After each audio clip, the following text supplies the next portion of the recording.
discuss about climatic factors nowadays, and we have discussed about light in our previous lecture, and today we are going to discuss second climatic factor, which is temperature.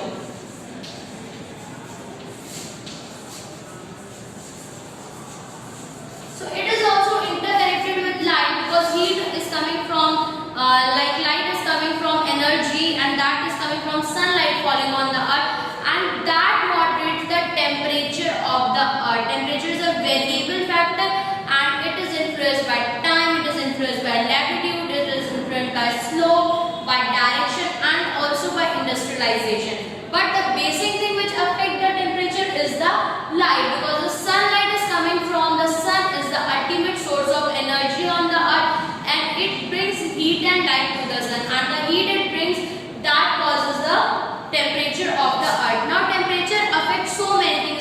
It affects morphology, biochemistry, and distribution of the plant. Temperature directly affects plants as well as animal life. Mature plants are more tolerant to frost and drought than younger ones. Some seeds require alternate cold and warm conditions. So basically plants influence themselves with the temperature. In the tropics and some parts, a sudden drop in temperature triggers flowering, and coffee and certain other orchid flowers rigorously and weak also after a thunderstorm which ends a period of dry. So freezing or extreme cold harm plant in two ways.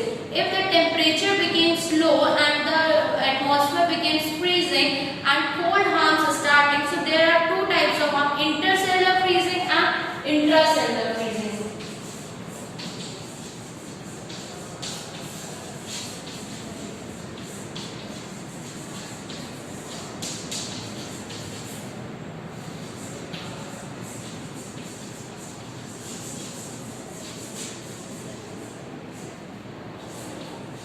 These two types of freezing occurs in the case of temperature variance or in the case of cold harms. Intercellular means extracellular freezing. Ice formation takes place in intercellular spaces by creating pressure upon the cell, and the cell organelles do not function properly and thus cause loss of many other activities. Cytoplasm will lose water and the other things which occurs because of that. That is why the intercellular freezing is harmful for the environment.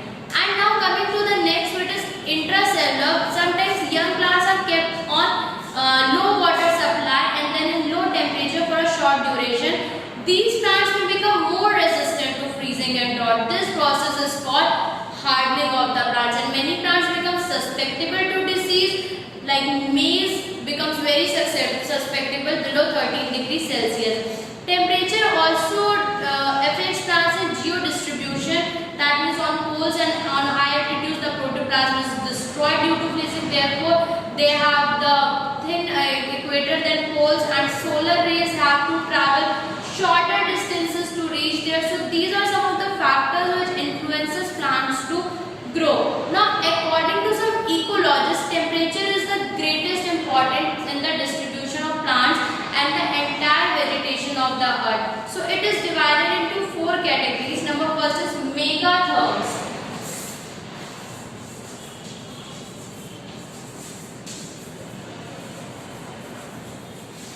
Megatherms. What is megatherms? Megatherms, the plants which require more or less constant high temperature throughout the year for their optimum growth and development, they are considered as megatherms, which require constant high temperature. Then coming to mesotherms.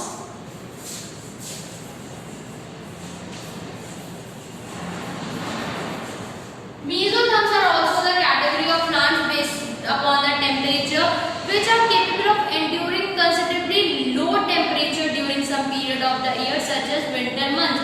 Many plants of tropical and subtropical regions can be included in this class, which can also grow in the low temperature.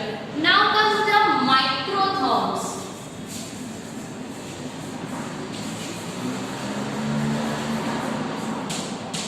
Microtherms are also there. These are the plants of temperate region of earth, demand much lower temperature for their growth and development. These plants are incapable of enduring high temperature. They can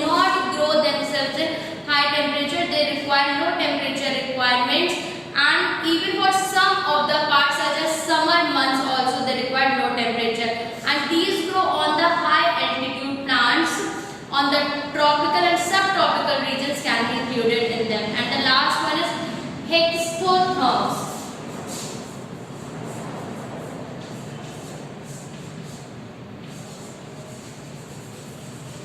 These are the last category of the plants, and the plants are restricted only on Arctic and alpine regions which are above 400 degree meters and 3600 meters above the temperate zone, and they have the lowest temperature demand or all plants, that is they are the least one which demand the lowest temperature to grow. So that is all about climatic factor temperature, that it depends on sun, and basically it also affects human life, and it depends on several other factors like slopes, altitudes, latitudes and industrialization. Other than this, the plants affect them by intercellular freezing and intracellular freezing, and depending on temperature requirement, plants are 4 kinds: megatherms, mesotherms, microtherms and mexotherms. So student, that's all about climatic factor life. That's all about